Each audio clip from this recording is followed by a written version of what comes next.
Hi, good afternoon.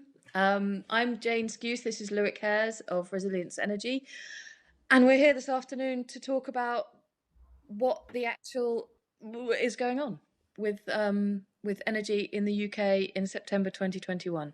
Because I think, like many of you, I am very confused and concerned. It seems like a frightening point. Lots of companies going bust. Um, Hi, good afternoon. That's That's done something very strange. that's me having the YouTube But you, channel on at the same time. that's a scary feedback. I've got rid of it now. Okay, me too. So shall we?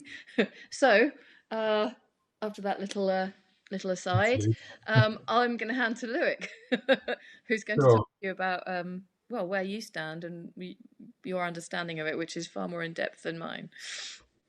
Yeah, so I think we thought we'd do a quick resilient futures on this, just to talk about for the people who don't really understand it, what are the different factors which have kind of all come together at one point to cause this massive upheaval in the energy market. Mm. I think there's a lot of people scratching their heads at the moment. Um, so in the last 3 weeks, we've seen 12 different energy companies go under, and that's meant that 2 million customers have been reassigned to what we call the supplier of last resort, which is the solar supplier. So once a company goes bust, Ofgem kicks in and assigns all of those customers to a another existing supplier. So one thing to note is to not worry that you will never be off supply. You will just be passed on to another supplier, and Who your credits and etc. will be transferred over as well. who would that other supplier be? Is it always the same person, or is it So they used to run it as an auction. So right? Okay. all of the existing suppliers used to be able to take part and bid almost bid for those customers. However, over the last 3 or 4 years, we've seen suppliers which actually then went under themselves take on some of the customers from solar. So it's now Okay. become more Ofgem speaking to some of the bigger customers, bigger supply companies. We used to call them the big six, but it's no longer the big six. There's been so much market play in over the last Mm. year or so. So the likes of Octopus Energy, Shell Energy, EDF Energy, Centrica, all of those guys are asked by Ofgem, do you want to take these customers on? And they then decide who goes ahead with them. So we've seen over the last 3 weeks, but every time a supply company's gone under, straight away within 2 or 3 days, you see the announcement that one of the bigger players have taken on those customers. Yeah, and that's the negotiation that goes on in that time. Yes, yeah, absolutely. Um, but we wanted to kind of briefly touch upon why this is happening at the moment. And I think the main reason why it's happening is that we've seen an unprecedented increase in gas prices over the last 2 months. We've never seen anything like it. And we are still, as a country, up to 70% reliance on gas to generate our power. So we rely every day on powered power plants to Yeah, generate electricity. Now, usually across Europe, at the end of during spring and summer, the reserves, the big massive tanks you see around the country, are filled up, ready for the winter period. Now, the issue last year was that it was a very cold end of winter and spring. it's not been a warm year overall, has it? Actually, anywhere It it's been hasn't, no. So well so in those gas Northern Europe anyway. yeah. So those gas tanks, which are usually quite full, were actually relatively empty throughout the summer period. So we've come into the winter period and we've gone. Oh no, we need to get some more gas in, Mm. and it's kind of aligned itself with places like China coming out of the almost recession that was caused due to the pandemic, the COVID Yeah. 19 pandemic, and now they're all guns blazing, trying to catch up with their their lost orders over the last 2 years. Production, I guess. Yeah, absolutely. Production. They've massively increased production right Mm, across China, and for that they need gas. of course. So they've a lot of the gas right across the world have been sent to China and not really to Europe and the UK. Now, there's many reasons behind that, but Every single aspect of this has got 20 reasons that kind of that feed absolutely, yeah. in. It's the most complicated thing ever. So the Gazprom line, which comes from Russia into the UK, they have delivered against their contract, and that's something quite important to note. Yes. However, when the UK government has asked Russia whether they can, send some more gas over to help us out due to our shortages, uh, the help has not been forthcoming. They don't have any. They don't have any, or they're not giving it. They're preferring to send it elsewhere. I think They're it's very the politically. That was a very even-handed reply. So even though the prices are very high across Europe and the UK, so they Mm. wouldn't be losing money by sending it No. here. The Yeah. choice is just not has been made not to send it here. So what that has resulted in is that this time last year, gas was at about 40 pence per therm, and that's the unit you kind of measure gas in. Today, it is over 180 pence per therm. Oh my God, that's huge. So that's the kind of increase we've seen across the industry, and that means that the power plants which are using the gas to generate the electricity are having to pay those prices in You've order got to a generate bit. the electricity. I can hear the audio from the YouTube, I think, again. Sorry, Um, no. that's not going to be on me. So just some nasty feedback. It is feed, but I don't know why that's happened. This worked so well before. Be my bandwidth or something like that. Mm. It should be okay.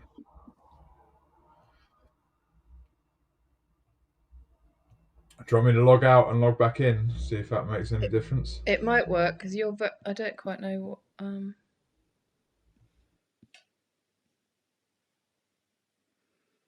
Sorry, everyone. We'll be back with you in just a sec. Is that any better? It's better, but we can't see you at the moment. Yes, it's much better. Okay. It's gone very dark. Okay, we're back. So Sorry about that. I was Sorry, you were busy. right in the middle of. So the gas power plants that rely on the gas to generate power, their costs have gone up fourfold, and therefore the electricity they are selling to the grid has gone up fourfold. And we've seen prices go from I think this time last year we were getting quotes from traders for about 75, £80 per kilowatt hour. Yeah. And now we're seeing prices as over £200 per kilowatt hour. £200 per megawatt hour. Sorry, wrong units. But so that's the cost of trade of just buying and selling electricity to you and I has gone up 4 or 5 times. So what that's meant is for bigger supply companies such as EDF and Centrica, Mm. they tend to buy 12 months ahead in terms of power. So they will release a tariff on NewSwitch, and they will buy the power for that price of tariff, so that any customers coming on to that tariff, they know that the cost of electricity is set for 12 months. So these increases in wholesale prices haven't really affected them because they've bought 12 months ahead and they are fine. But However, to actually hedge volume like that and big volume, mhm. you need to, but against it for it's like trading on any kind of stock exchange. I think this is something that people as a whole don't understand about the energy Yeah, industry is the level of trading that goes on, yeah, absolutely, and where it stuff costs is a bought huge from, amount and of money to do that because you have yeah, to lodge credit with your traders to make those trades, and this kind of credit is in the hundreds of thousands of pounds. It's So not you cheap to need, do so.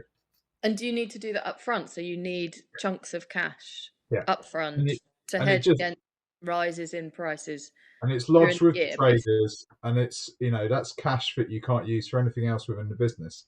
Mm, So for the big six or the big seven or however we define it today, mm. that's not too much of an issue. Also, people like EDF have got their own generation. So I was going to say there isn't. I thought that there was quite a lot of gas production in the UK, but I think I might be wrong on that front. no, yeah, there isn't a huge amount. We No, rely mostly on import. yeah, So but people like EDF, they generate their own power through their nuclear power stations and stuff like that. mm, They have to, due to competition law, make most of the capacity from those power stations available on the wholesale market, but they are allowed to use some of that power directly. So they're automatically shielded from some elements of price increases. yeah, and they're enormous as well. I mean, they're Yeah, enormous companies that, to some extent, have. I don't know about in France. EDF are French, aren't they? But I don't know if they have kind of government fund access to government funds if if they need them. yeah, Is it- they do in France.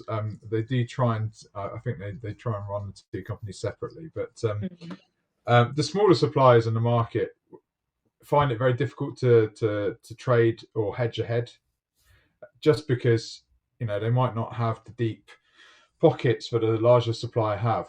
So they a lot of them take the risk of we call it the cash out market in the UK, and that yeah, basically there is a system in place that every half hour of the day there is a price set on power, and if you haven't bought ahead, you have to buy the power at that price. okay, And that's run by a body called Alexon, and Alexon decides the cash out price, and that is set. So, every day you'll receive an invoice from Alexon saying you owe us this much money for the power you traded yesterday. okay, So, and that price has followed the increase in gas prices. So it's gone up, massively over the last 2 months. We've mm, seen huge increases in the cash out price. So it means for any small supplier who's sold a tariff, say 6 months ago, on a fixed price deal for 12 months yeah, at 18 pence per kilowatt hour, it's now actually costing them 22 pence per kilowatt hour just to buy the power for that tariff. yeah. But because they signed the customers up for a 12-month deal, they have no Can't do- means of changing that tariff with the customer, and it is just a massively negative profit deal for them due to the exposure on the cash out market. So, Wow. and they've just been, it's taken a few weeks, but they've been slowly going under because the margins in electricity supply are very, very small already, because the small suppliers tend to increase in size competitively, putting competitive tariffs on Uswitch and other comparison sites. So Yeah. they're working at a very small margin anyway, and any kind of fluctuations or variations in the price of electricity just wipes that margin out. But it's wiped it out to such an extent that they just can't cover the difference between the sale of electricity and the supply of electricity, the procurement of electricity. So, So that's so when can I just ask one quick question? When those 12-month contracts are handed over to another supplier, does that other supplier then have to honour that contract as well? no. No. But Okay. that kind of leads us nicely on to the second point, which we're going to talk about today, and that is the price cap. Yes. So I one say thing that that as though I know what you mean. I mean, I know we talked about it before, but it's all of this so stuff is the so complicated. the Tory government, when they came into power, decided to bring in such a thing as the price cap, and this was to protect more vulnerable customers, because in past years, energy suppliers have had their standard variable tariff, which was much higher than their tariffs that they offered on the open market, and due to the fact that lots of people in the UK never switched their contracts, Hmm. they just rolled on to the standard variable tariff, which was extremely high, and the suppliers were able to just kind of rake in money on the Just SVT charge tariff. whatever. Yeah. So the government decided to place in a price cap, which kind of set every 6 months the maximum you can charge to your customers through a standard tariff, which got rid of these massively high standard variable tariffs, which was a good thing. Yes. However, in a market where there's very quickly rising wholesale prices of electricity, the situation we've got to in the last 6 months has been that the price cap has been set way below the actual cost of electricity. Because it's moved up massively in the last over the last 6 months Yeah, since it was last set. yeah, and the price cap is set every 6 months, Mm. and it's set on the previous 6 months worth of prices. Oh God, so it's a year So behind, really. yeah, By the end of that basically. second 6 months, you're a year behind the actual price of fuel. So Of it's very topical to be talking about this today because the price cap is going to go up tomorrow, okay, the 1st of October, excellent and timing. it's going up by 12%, Is that and that's going enough? to mean it's not enough, no. But No, this is based on the wholesale prices from from six last months ago. April to Ah, today. So okay. we haven't really seen those massive increases in prices come through until about 3 weeks ago. Right, So they've just not it's had not time really to translated factor in. through. However, it does mean that on the 1st of April, when they increase the price cap again, those you're going to see another massive increase in price cap. Mm. But it means that for the last month, basically, there's not been any new tariffs on the market because no suppliers have wanted to take on new customers because of the price cap being way under the cost of electricity. So if you go onto Uswitch, there's absolutely no contracts available. Wow, A lot of the price comparison sites have actually had to switch off their services. because Due there's nowhere for people to go. There's nowhere for anybody to go.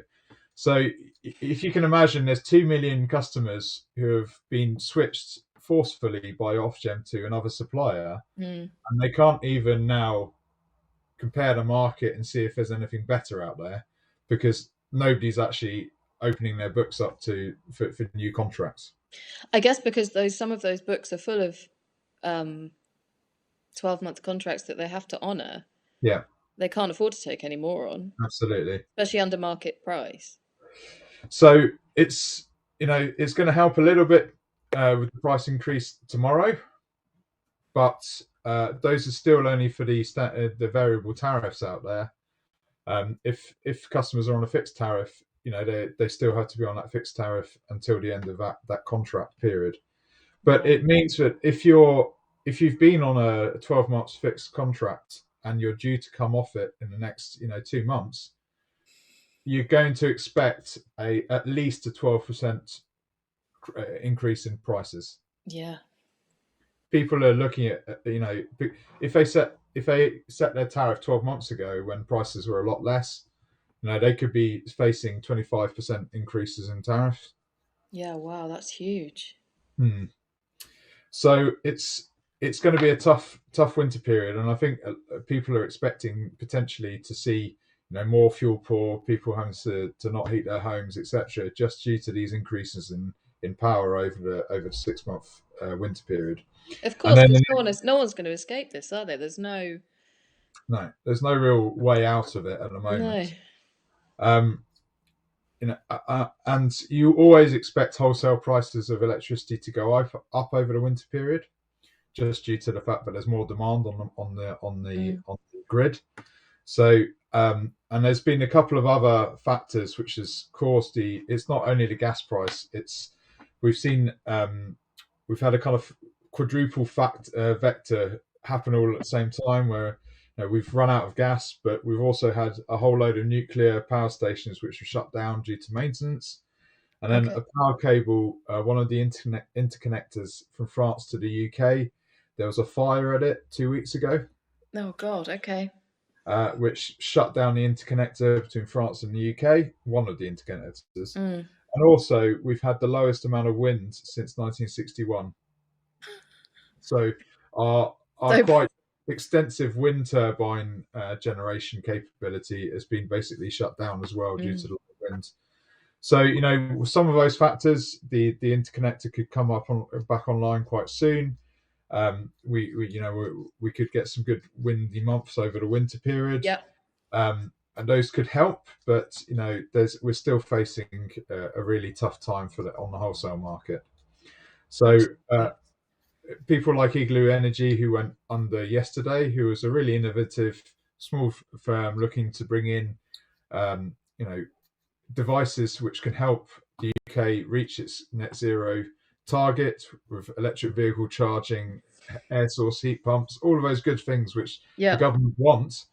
Now they've blamed completely their collapse on the fact that the price cap has just been far too low.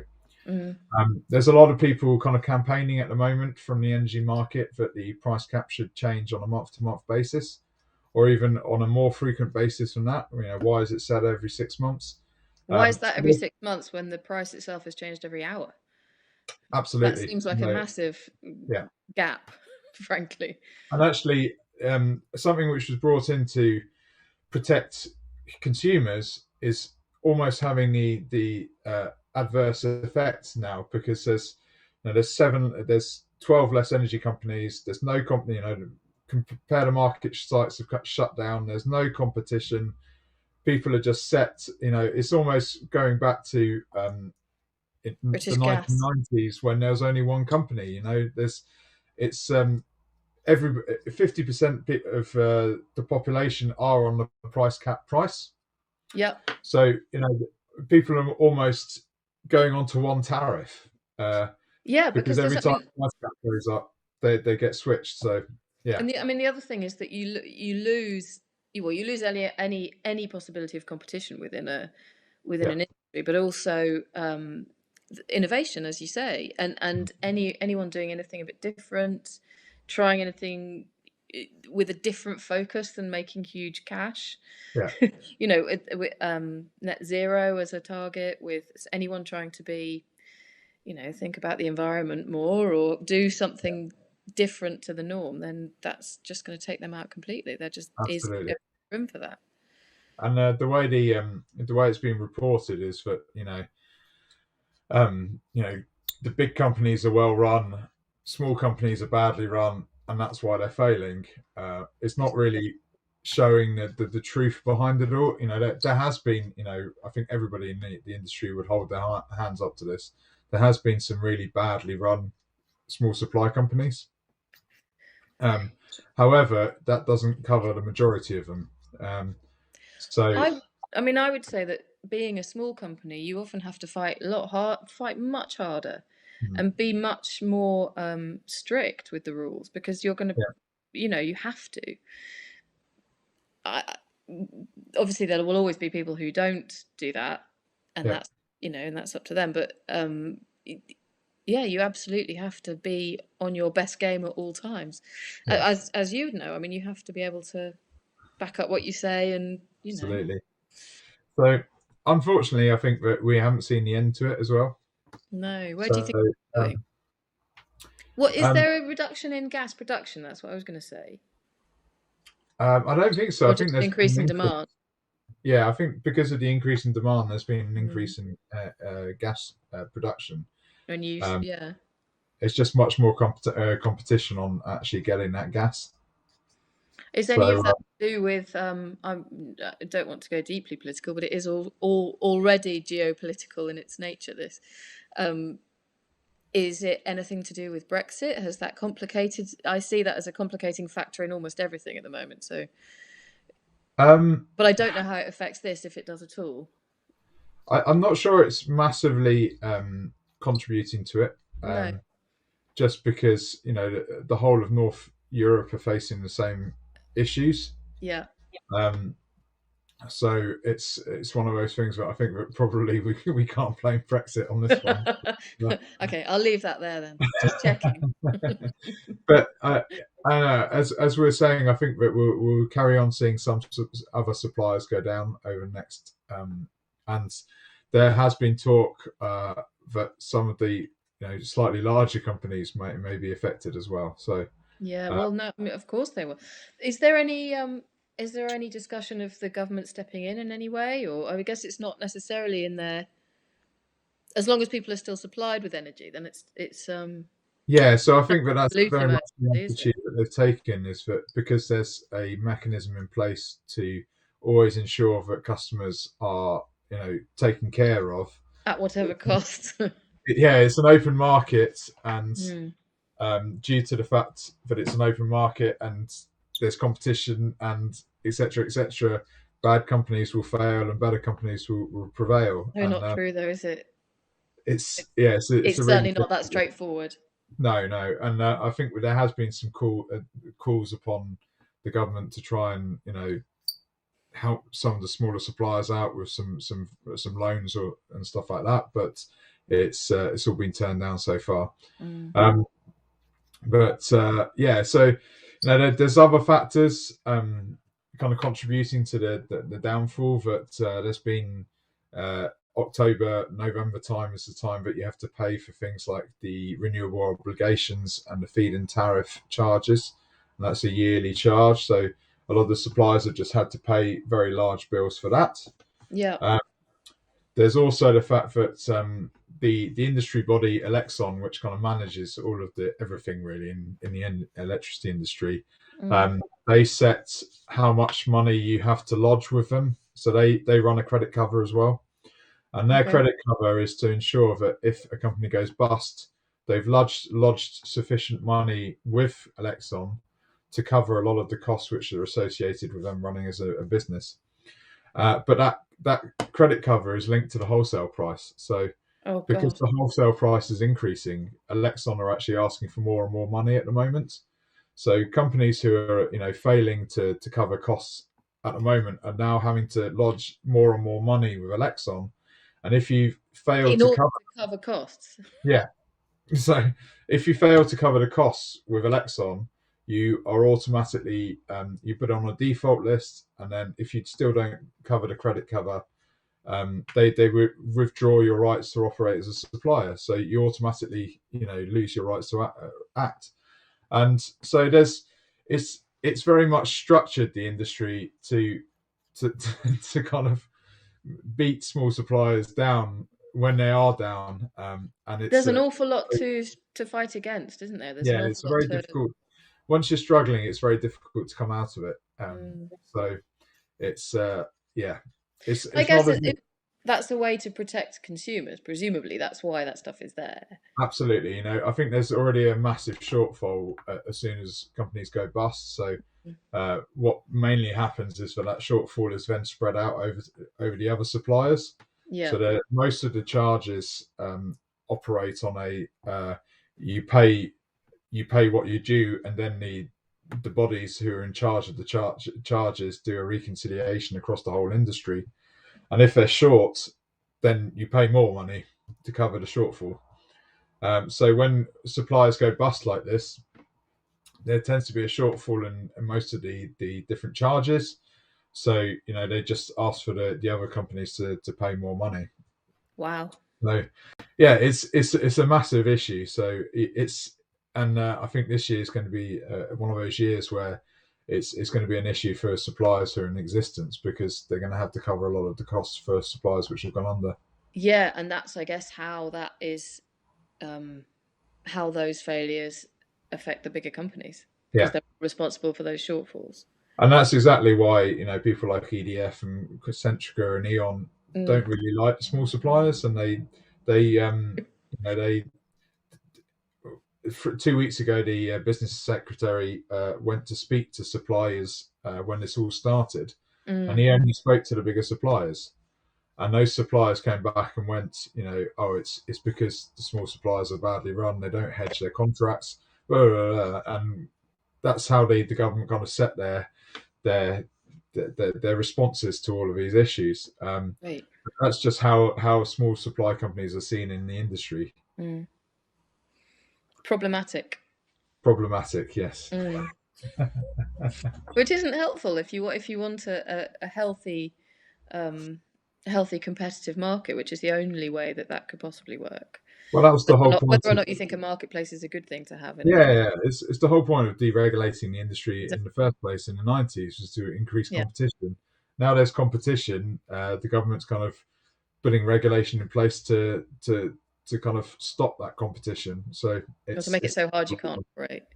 yeah. And I Mm, think the interesting thing will be is if a company with 1 million customers goes under, yeah. Yes, there's not because going to so be. far they've been very small, haven't they? Yeah, Uh, there's. I the think the biggest percentage one's of been Avro Energy with 550,000 customers. yeah, which So is every one of those people I'm sure didn't want this to happen, but it's not yeah, as a proportion of the industry, it's not very large. it's not no.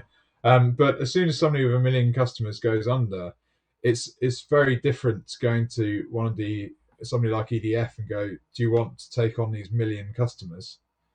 Because that's increasing their whole portfolio size by probably a tenth, or Yeah. even maybe a fifth. Is So it in they your interest to take them? well, it's a difficult one because then they've got to hedge those contracts. So it So costs them money really to take them it's on. going to cost them a huge amount of money, and they've got to wonder whether they can get them onto a tariff, which makes financial Right. sense.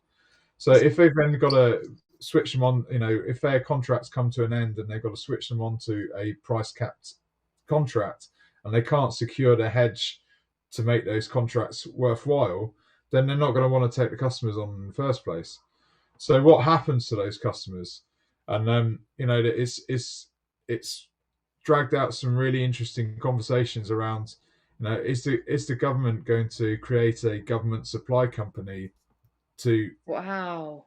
run the customers that nobody else wants and stuff like that? And are we going back to a kind of regulated industry but without really knowing about it? So there's some scary things to think about as a consequence of what's happening at the moment. Yeah, there are. I mean, yeah.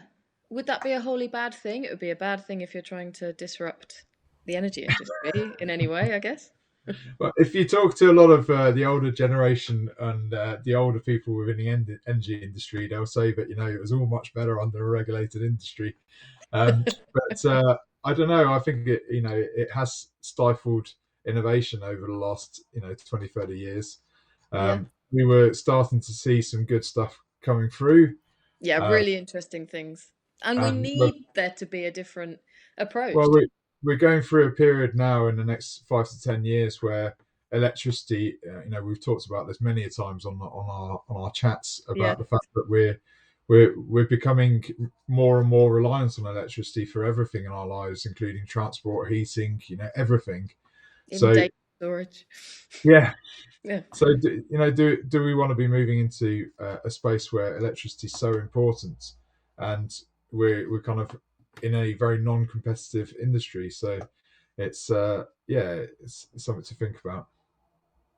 Yeah. And I think that probably leads us nicely onto the next topic we're going to cover in one of these sessions is Which you know, is what's the answer to all of this? yeah, I was going And to say I've been trying to not ask that because I think we decided, didn't we, to have this one session trying to get to the bottom of what's actually going on, and there's enough to be, chewing over for the next yeah, couple of weeks.